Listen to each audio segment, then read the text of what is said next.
TVNet presenta la entrevista con el alto auspicio de Universidad Austral de Chile. Bienvenidos y bienvenidas a la entrevista acá en TVNet, en iNoticias. Y en el día de hoy vamos a conversar sobre un tema que tiene que ver con que los delitos sexuales ya no van a poder tener un término, sino que van a poder ser denunciados y juzgados en cualquier etapa de la vida. Para eso, y para que nos explique en forma jurídica, de forma más específica, los términos de esta nueva ley, vamos a conversar con el Ceremi de Justicia, Alex Meder, el Ceremi de la región de los Lagos, que se encuentra con nosotros. Bienvenido, Ceremi. Aquí estamos. Muchas gracias por el espacio que me has podido otorgar y efectivamente hay una buena noticia para todos los habitantes de Chile y en especial aquí de la región de los Lagos, es que ya se publicó la ley de imprescriptibilidad de los delitos sexuales cuando la víctima sea menor de edad. Ojo. Y aquí parto inmediatamente haciendo un distingo. Sí, eso es importante porque estamos hablando de una ley que está vinculada solamente a delitos sexuales de menores de edad, ¿cierto? Sí, cuando la víctima es menor de edad, se aplica la imprescriptibilidad, o dicho de otra manera, el autor que es un adulto y que ataca, ofende a un menor de edad en su integridad sexual o en su libertad sexual, ese adulto va a poder ser denunciado, juzgado, condenado en cualquier época de su vida. Ya el plazo de prescripción que existía antes ya no juega a favor del autor del delito, sino que al contrario, al no haber plazo, el tiempo juega a favor de la víctima, que cuando era menor de edad, el subconsciente, porque el cerebro actúa protegiéndose, defendiéndose, ocultando los hechos que son demasiados impactantes para nuestra vida y por lo tanto los lleva al subconsciente. Pues bien, y así ha ocurrido que efectivamente cuando uno es adulto y comienza a recordar, a rememorar y toma conciencia de que fue víctima de un delito, ahora va a poder denunciarlo, va a poder perseguir al autor en cualquier época de su vida.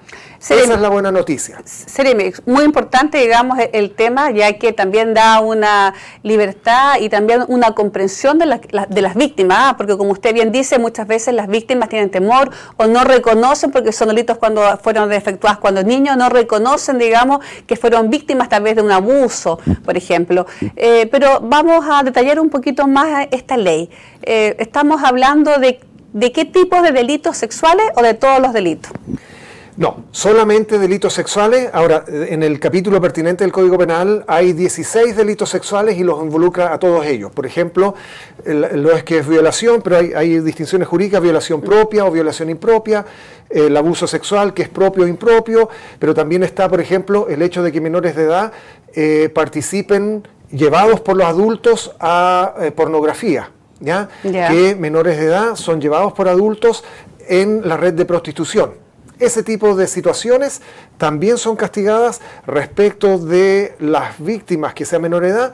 Para ellos no corre plazo alguno y por lo tanto en cualquier época de su vida en que lo recuerden, en que asuman la situación, hagan la denuncia, el autor de ese delito podrá ser perseguido y condenado por los tribunales de justicia. Ya, desde la promulgación de la ley, por ejemplo, que fue hace menos de un mes, ¿cierto? Sí, exacto. Esto empieza a correr. Es decir, si alguien hace una denuncia durante la promulgación de la ley de aquí en adelante, o sea, desde julio del 2019 hacia adelante, todos esos delitos pueden ser juzgados sin importar la edad, ni importar los años que hayan pasado. Por ejemplo, si ocurre esto ahora, una persona es víctima de un delito en el 2019 y lo denuncia 10 años después, ¿también corre la ley? Exactamente, no hay ningún problema y eso es lo que se está diciendo. E incluso cuando el que hoy día, agosto del 2019, ¿no es cierto?, es víctima de un delito, él 15 años más adelante, 20 años más adelante, cuando él lo asuma y tome la decisión de hacer la denuncia, lo puede hacer sin ningún problema,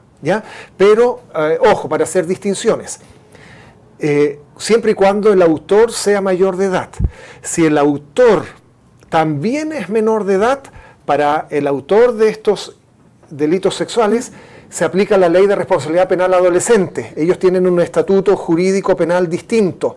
Y ahí continúa existiendo la institución de la prescripción de la pena.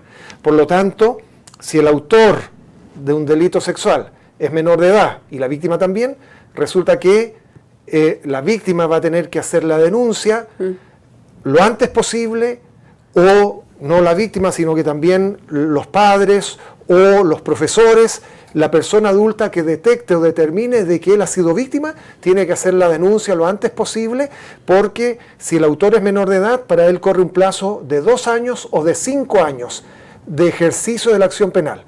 Ejemplo, el menor de edad tiene 14 años y el autor tiene 15. Resulta que, y supongamos, vámonos a un delito grave, lo viola, es violación. Violación. Por lo tanto, son 5 años, y por lo tanto la víctima que tiene 14, hasta que cumpla sus 19 años va a tener el plazo para hacer la denuncia. Si cumplió los 19 años y tiene 19 más un día, ya la acción penal está prescrita y la causa se va a archivar. Entonces es distinto, por ejemplo, cuando el delito sexual es cometido entre menores, o sea, se aplica primero la ley de discernimiento, ¿cierto o no? Bueno, claro, ahí hay que ver, incluso, por eso el ejemplo que puse fue, el autor tiene que ser mayor de 14, entre 14 y 18 años. Si es menor de 14, obviamente se considera y es declarado por los tribunales de justicia como penalmente irresponsable y por lo tanto no tiene responsabilidad penal alguna. ¿Ya? Entonces es diferente. ¿Qué pasa, por ejemplo, Seremi, en los casos que cuando uno tiende a pensar en la comunidad, hoy hay una nueva ley, pero yo fui abusada, por ejemplo, en el año 1980? ¿Qué pasa con esa persona? ¿Se aplica esta ley? No, no se aplica. La ley no tiene efectos retroactivos. Un poco voy a dar y doy las explicaciones del caso. Lo que pasa es que la prescripción no solamente se aplica en el ámbito penal, sino que también se aplica en el ámbito civil. ¿Ya? Es una institución jurídica centenaria, ya que viene ya desde la tradición jurídica que tenemos nosotros, que es la romano-europea. ¿Ya? Se establece esto para dar seguridad jurídica después de cierto tiempo, y en este caso estamos hablando de años. ¿Ya? 5 años, 10 años, y por lo tanto el solo hecho que se haya declarado imprescriptible o que no ocurra, no proceda a la prescripción, es un hecho inédito, es una revolución jurídica en la mentalidad de los jueces y abogados y de las facultades de derecho de todas las universidades de Chile. Es algo absolutamente inédito y yo creo que esto sí abrió un poquito la ventana y va a ser un tema como algo piloto, que en la medida que vaya teniendo buenos resultados, yo creo que esto también puede dar lugar a que otros delitos penales o otras instituciones donde también haya prescripción, de pronto vaya quitándose la prescripción y pasen a ser situaciones en que el plazo no corra a favor de los autores, sino que corra a favor de las víctimas. Eso es súper importante. Yo creo que Seremi también va, como usted decía, un antes y después en el derecho penal, pero también es una forma de evitar o una forma de decir no más delitos sexuales porque vas a ser siempre perseguido, es una forma también de ir disminuyendo este tipo de derechos. Exactamente. Ahora yo supongo que las personas van a tener que pensarla 2 o 3 veces, aunque normalmente precisamente los autores no lo piensan y por eso es que están involucrados en delitos penales, pero por lo menos ahora a nivel de comunidad la idea es sociabilizar lo más posible esta situación de tal manera que todo el mundo sepa y por lo menos las familias sepan eso, que van a poder efectuar la denuncia en cualquier momento, y aquellos que tengan malas inclinaciones y que no se ocupen de precisamente sanarse o controlar los malos impulsos que puedan tener, sepan que van a ser perseguidos y castigados en cualquier época de su vida. Esa es la situación. Ahora, en el ejemplo que tú ponías, efectivamente, esto opera desde el mes de julio del 2019 en adelante. O sea, todos los delitos que se cometieron a partir de julio del 2019 en adelante siempre pueden ser perseguidos. Sí. Ahora, todas aquellas personas que fueron víctimas de junio hacia atrás, se aplica la normativa que la víctima, una vez que cumplió los 18 años de edad, ahí comienzan a correr los plazos de 5 años, de 10 años o de 15 años de prescripción de la acción penal. Ya, expliquemos eso, Seremi. Es decir, por ejemplo, si una persona fue víctima de un delito sexual y ya cumplió 18 años, tiene, según el tipo de delito, veamos, según el tipo de delito, puede hacer la denuncia y puede ser juzgado. A ver. O no, depende, o no. Ahí como corre el plazo de prescripción. Explico. En la anterior ley penal, no la actual, porque esto modificó el Código Penal y tenemos claro entonces cualquier delito desde julio del 2019 en adelante, no hay prescripción, tratándose de delitos sexuales y en que el autor es una persona adulta, mayor de 18 años de edad. Ya.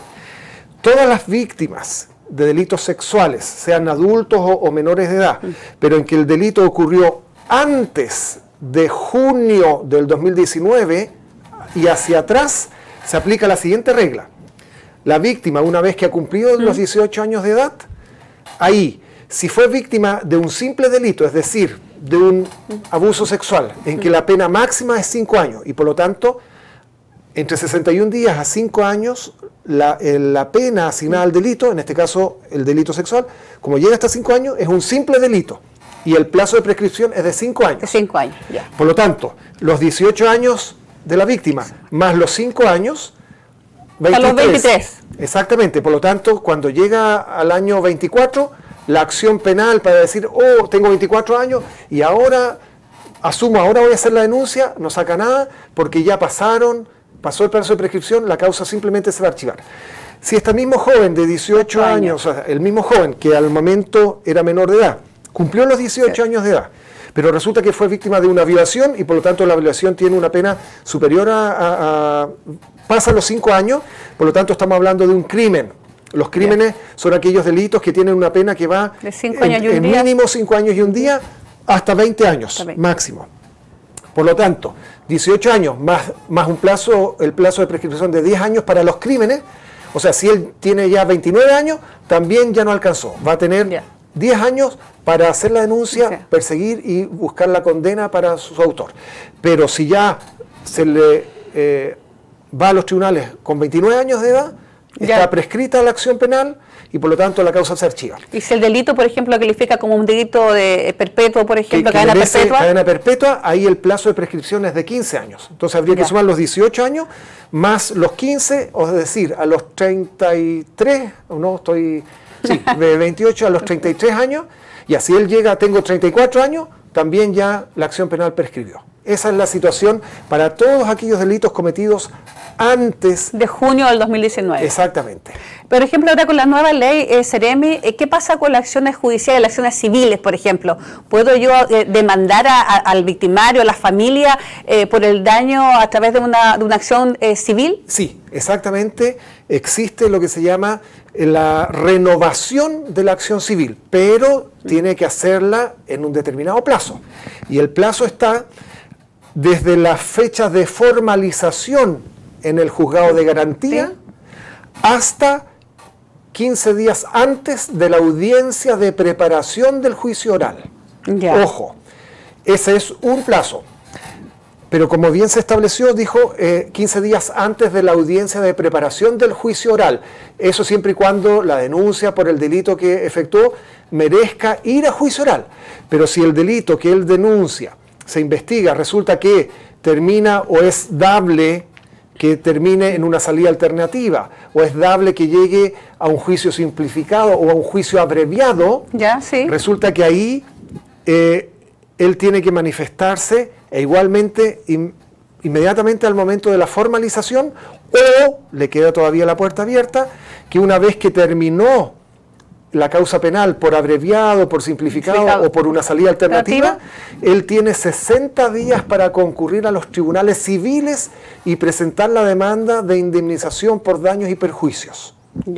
Y ahí mismo la misma resolución judicial le va a servir como base para esa acción civil en los tribunales civiles. Sí, que son dos líneas distintas, una el tema penal y otra es la demanda civil si quiere él pedir una indemnización. Claro, que significa una reparación monetaria a ese respecto. Entonces, él esa acción monetaria la puede hacer, y yo aconsejo que sea conjuntamente con en la audiencia de formalización en el juzgado de garantía, porque así el abogado lleva en paralelo y el mismo juez ve las situaciones en paralelo. En vez de tener que de pronto manejarse en el ámbito, en los tribunales penales y en el ámbito civil, que de pronto los abogados se van especializando y va a significar que de pronto puede que tenga que contratar a 2 abogados. Entonces la idea es que no sea así. Por eso yo sugiero, eso lo determina cada uno, digamos, pero la sugerencia es obviamente que se tramite, ojalá en el mismo juzgado de garantía, porque se tiene también la unidad de la información a ese respecto. Seremi, vamos a cambiar de tema porque estábamos hablando de una ley que está promulgada, pero Sí. está en trámite ya en lo que es la promulgación de una nueva ley que tiene que ver con poder darle nombre e identificar a los bebés muertos en los vientres de las madres, ¿cierto? Sí. Esta ley es la ley, si no me equivoco, De mortinato. la ley Catastro Nacional de Mortinatos, ¿cierto? Sí, ¿En qué exactamente. consiste exactamente? Mira, pasó ya tanto en la Cámara de Diputados como en el Senado, en sala fue aprobado, ya el presidente de la República, don Sebastián Piñera, ya firmó el decreto para que se publique en el diario oficial y por lo tanto va a ser ley de la República y esto viene a modificar la ley del Servicio de Registro Civil de Identificación, 4808. ¿En qué sentido? Precisamente para que las familias chilenas que lamentablemente les toque vivir este dolor de que el bebé que está siendo esperado por razones naturales fallezca, pero fallece en el vientre, en la matriz materna, y por lo tanto lo que ocurría hasta antes de esta ley es que al nacer sin vida, no, conforme a la normativa del registro civil, no se le podía dar nombre, sino que simplemente era una persona fallecida sin nombre.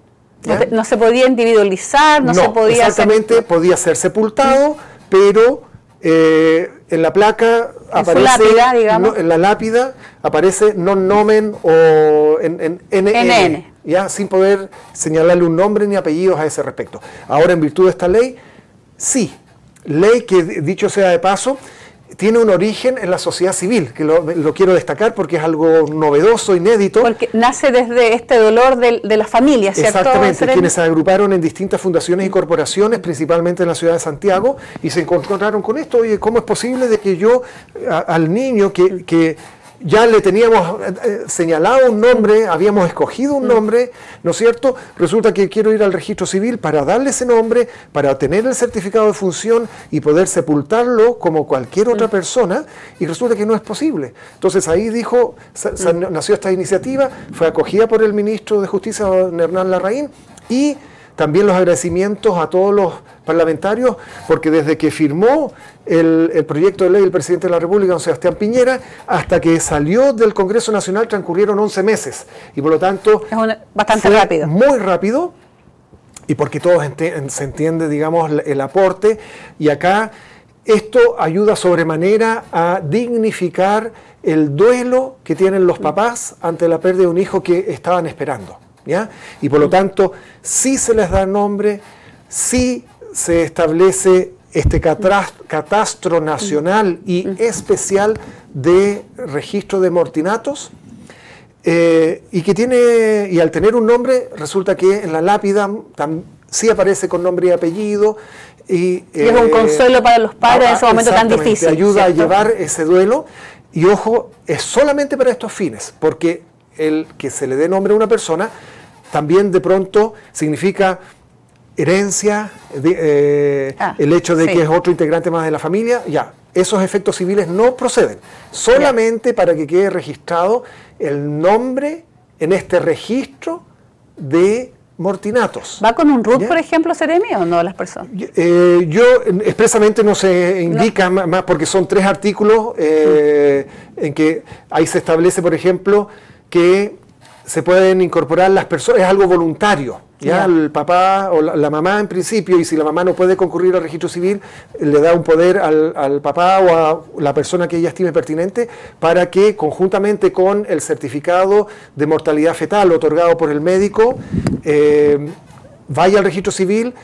Y ahí se procede en este registro, se registra el nombre, los apellidos y también el sexo, si es que es posible, si es que está identificado o es posible identificar.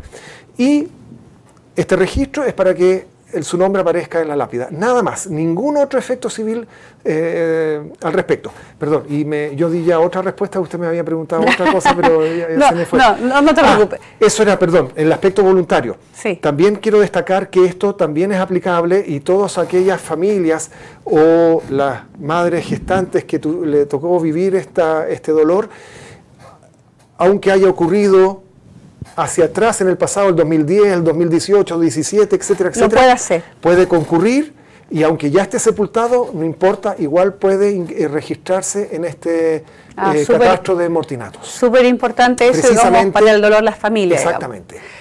Aparte yo creo que esta ley, no sé si usted lo comparte, estamos hablando que al año se estima que más de 2.000 familias fallecen uno de su bebé en el vientre de su madre, estamos hablando de más de 2.000 familias, que es un dolor. Creo que una de las leyes con mayor sensibilidad, digamos, en este ámbito de su cartera, digamos, o que responde más a la sensibilidad de las personas. Exactamente, por eso destaco primero el origen, que es sociedad civil, después el tiempo brevísimo en que se tramitó en el Congreso Nacional, y lo otro que quiero relevar o destacar es que yo no tengo conocimiento de que exista una ley así en el ámbito internacional, digamos. No es algo que esté en todos los países y que nosotros ahora último se nos ocurrió. No es una ley que ustedes ya han dicho está en Estados Unidos, está en Perú, está en Sudamérica, la vamos a utilizar. Al contrario, simplemente nació en Chile, se tramitó en Chile, se preparó en el Ministerio de Justicia y sin tener ningún antecedente de carácter internacional al respecto en que uno pueda basarse y decir, ¿sabes? Veamos esto. Y por lo tanto también viene a ser un pequeño motivo de orgullo de parte, y que yo quiero precisamente comunicar, que nosotros como chilenos también somos número uno en cierta legislación, y que los otros países nos comienzan a mirar y a ver cómo lo hicieron en Chile para hacerlo en Argentina o en los otros países, digamos. Así que quiero compartir este motivo sano de orgullo como chileno, y más cuando es una iniciativa de carácter pública. Seremi, por ejemplo, le voy a hacer unas preguntas, una consulta. A veces sucede, como ocurrió recientemente en Santiago, que se encontró un feto en un baño de un hospital, por ejemplo. ¿Esta ley rige en estos casos o no? ¿Cómo se ve ese tipo de situaciones, por ejemplo? En principio yo diría que no, ¿ya? Porque el tema está en que dónde está la persona gestante, porque la norma, así como salió, el derecho de registrar el nombre de un bebé que nació fallecido es de la persona gestante. Si ella no puede, tiene que darle un poder a otra persona.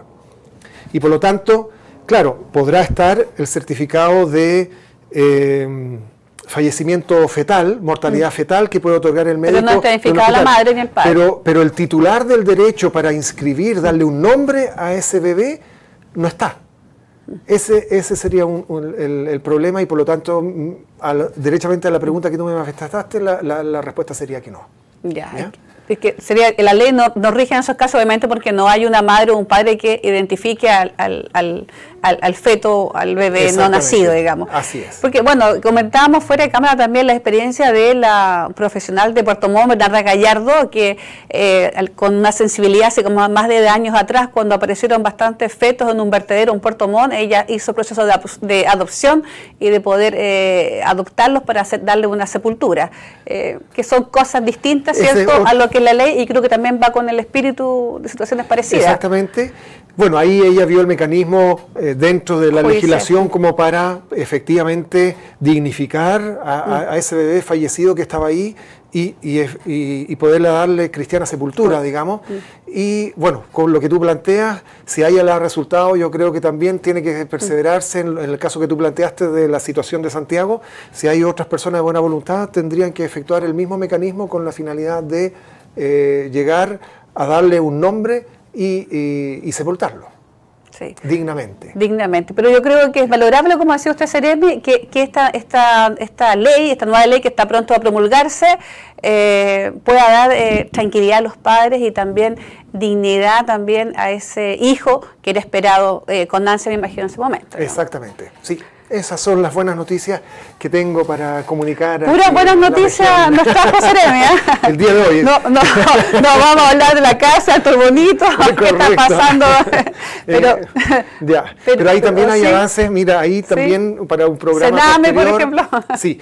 Bueno, ahí hay situaciones delicadas, hay que tomar decisiones y en el Sename hay algunos organismos colaboradores que derechamente ha transcurrido mucho el tiempo, no han cumplido los estándares y ahí se está tomando alguna decisión y también va a haber una novedad más adelante porque eso corresponde a la directora regional del Servicio Nacional de Menores y hay una residencial colaboradora que derechamente va a salir del listado de entidades colaboradoras precisamente velando por los mayores estándares que exige el Estado de Chile y que se le debe brindar a los niños, niñas y adolescentes de nuestro país.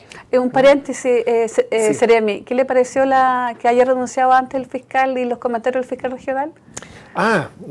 Fiscal regional del Ministerio Público, don Marcos Emil Fork. Bueno, esas son decisiones personales propias de él. A ese respecto, el Ministerio Público es un organismo autónomo de todos los otros poderes del Estado. Y en ese sentido, yo no emito opinión al respecto. ¿Ah? Sí, es la respuesta políticamente correcta. Exacto. Sí. Bueno, perdón, y quiero adelantar por último, para que así enganchar y poder continuar viniendo a visitarlo, está el programa Más Reinserción. ¿Ya? Eso está avanzando, ya tenemos ahí, se determinó una empresa que ganó la licitación de capacitar aproximadamente a 30 personas que están privadas de libertad y que reúnen todos los requisitos para ser capacitados y el programa, el plus que tiene este programa, porque Gendarmería de Chile siempre ha capacitado a las personas internas que cumplan con ciertos requisitos, educación básica completa, buena conducta, entre otros. Pues bien, ahora, aparte de la capacitación, el programa consiste en que se debe buscar un puesto de trabajo, cosa que tenga un contrato de trabajo en la mano junto con estar capacitado, sale a la vida laboral. Y ahí ya tenemos la empresa, ahora hay que ver... Es importante el tema de la participación de la empresa, la comunidad en ese tipo de exactamente, iniciativa. También voy a tener 4 reuniones en lo que es aquí de agosto, precisamente con la Cámara Chilena de Construcción, con unas fundaciones que ellos cooperan y participan en ese ámbito, con la misma empresa licitada, toda vez que la empresa licitada, efectivamente, ellos, como están dentro del mundo privado y conocen, ellos ofrecen la capacitación porque es una temática que está siendo demandada en el mercado, en el mundo privado. Entonces la idea, ellos conocen las empresas que están pidiendo esas capacitaciones para poder contratar a las personas. Entonces ahí también vamos a conversar con ellos para que nos den el dato y poder dialogar con los empresarios que no van a estar solos, sino que van a ser además acompañados por los psicólogos y asistentes sociales de Gendarmería, tanto al trabajador como también al empleador. Así que eso como adelanto y ahí como un adelanto más adelante. Ya, muy bien, Seremi, nos parece muy bien el tema de la reinserción laboral que tanto se habla, pero es bastante complicado. Pero nosotros nos vamos a despedir, le vamos a agradecer la presencia del Seremi de Justicia de la Región de los Lagos, Alex Meder, quien estuvo conversando sobre estos 2 proyectos de ley, uno que es ley y otro que está pronto a ser ya promulgado y que está relacionado bastante con lo que es el tema de los delitos sexuales, un tema que siempre está presente y que siempre está muy vinculado, digamos, a una sensibilidad social, como lo que estábamos hablando también con el tema de los bebés no nacidos. Seremi, agradecida nuevamente, lo esperamos próximamente acá para que nos siga conversando sobre lo que está pasando con la reinserción y otros temas, ¿cierto? Exactamente, así es. Así que un cordial saludo a todos los televidentes de INET Televisión. Muy bien, muchas gracias y nosotros como siempre les agradecemos su sintonía, este es su canal regional, síganos, estamos en todas las plataformas, en todas las redes sociales y nos vamos a reencontrar nuevamente en otro programa especial de la entrevista aquí en iNoticias. TVNet presentó La Entrevista con el alto auspicio de Universidad Austral de Chile.